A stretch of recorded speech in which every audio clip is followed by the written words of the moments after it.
చేతిలో ఉన్నది భగవన్నామం, మర్చిపోకండి. నేను మొదట చివర జీవితం అంతా చెప్పే మాట ఇది. మీరు స్మరించండి.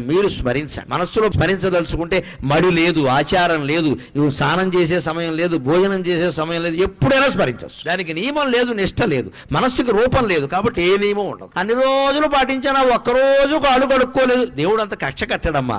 దేవుడిని పిశాచం అనుకోకండి, దేవుడు ప్రియుడు. నువ్వు ఒక్కరోజు నియమం తప్పితే దేవుడు కక్ష కడతాడా?